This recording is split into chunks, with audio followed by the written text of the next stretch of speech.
All right, we're going to do some application of weighted averages. We'll have a mix of percent and count problems so you can kind of see both in action.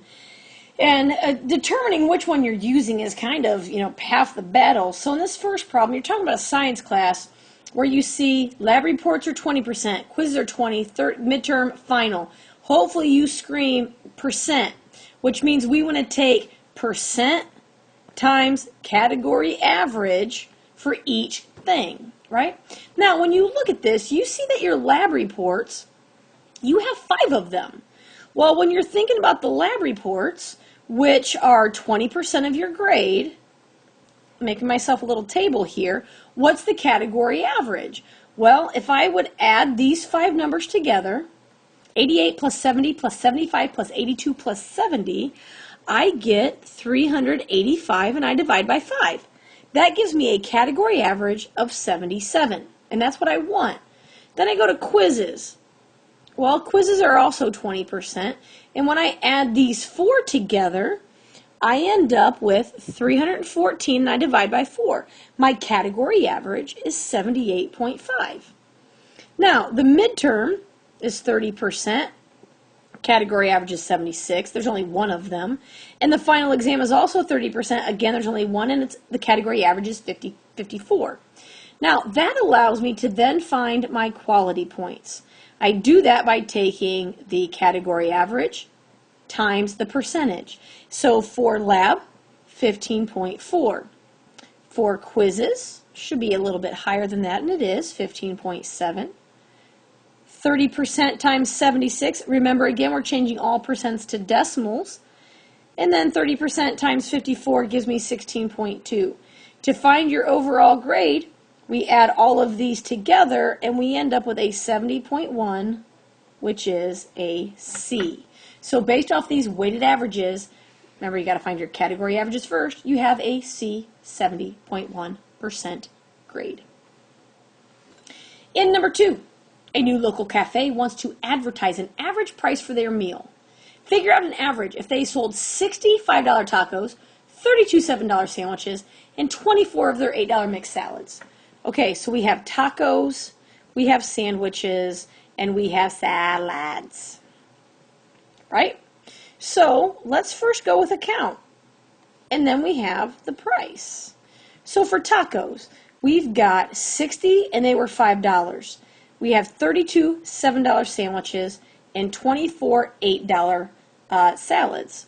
Well, we're not finding grades, so we can't really talk about quality points here. But we're talking about money. What is the total money we took in? Because if we could take the total money divided by the total count, that would allow us to figure this out, right? So let's change color for effect. Let's find the total money. Well, for my tacos, 60 times 5, I brought in $300 for tacos. 32 times 7, I brought in $224 for sandwiches. Let's get this out of my way. 24 times 8, I took in $192 for salads. Total, I took in $716. Fantastic. I sold 116 items. So if I take total money divided by total count, I get $6.17. And if you look at the price point, that falls between the tacos and the sandwiches, and that makes sense. You sold 56 sandwiches and salads together, and 60 of those, the price should be almost right between them. That makes sense, right? So use a little bit of common sense, when you're thinking through these. All right, a teacher's students earned the following grades on the exams, 100, 90, or 80, and we're going to use the table below to find the average score. Okay, now, we have 10 students, right, and they scored either 100, 90, or an 80, and we want to find the average. Well, so we kind of want to think about the total points that were earned divided by the total number of students, which we already know to be 10.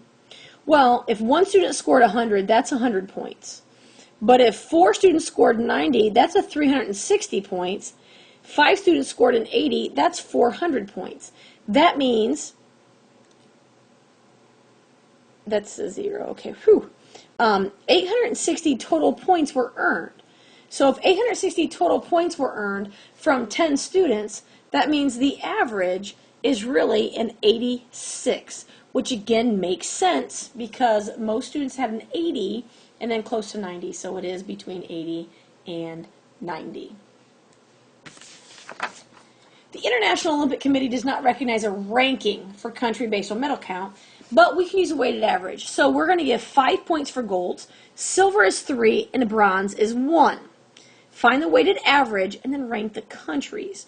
So how we're going to do this is for each country, we're going to multiply the gold by 5, so 9 times 5, silver by 3, so 7 times 3, and then bronze by 1 and add them together. So for the U.S., we would take 45 plus 21 plus 12, and the U.S. score is 78. For China, again, 5, 3, 1.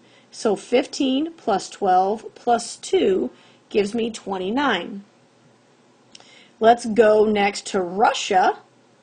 I need a color. I didn't get a color. Sorry about that. Russia! 13 times 5 is 65. So 5, 3, 1 plus 33 plus 9 gives us a 107. Go Russia. It's your birthday. Let's go to Canada. 5, 3, 1. So we have 50 plus 30 plus 5 gives us an 85. And then if we go to Germany again, 5, 3, 1, 40 plus 18 plus 5 gives us 63. So if we're going to rank these in order of scores of the way this is weighted, right, Russia kills everybody. No pun intended there. Then we would go to Canada, U.S., Germany, and then China would come in last. I wondered if this was the Winter Games. China usually does better in the summer. But that's one way that we could use weighted averages. All right, and that would be counts. That's not even really counts. What did I do that right? Did I not divide by something? Would we have to divide by the total? Hold on while I think.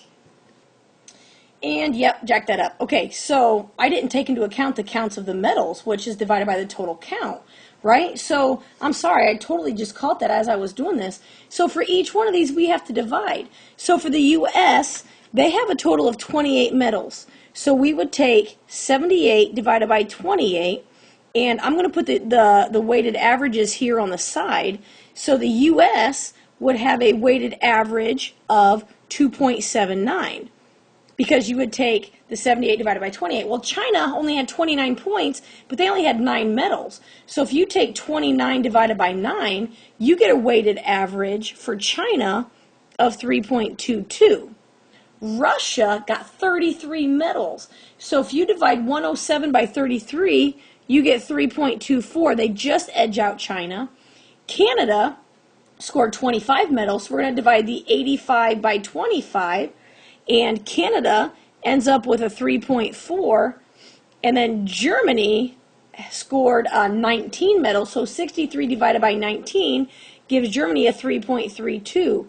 So when you look at it in terms of taking into account the number of medals, please excuse me, I jacked that up before, you do end up with Canada, Germany, Russia, China, and the U.S. is last.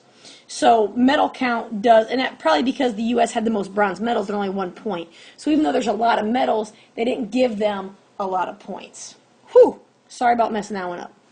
Number 5, the Happy Widget Company lists the average salaries for various salary levels and the percent of employees at that salary level. So first thing, we're going to do this in a couple different ways to kind of compare things.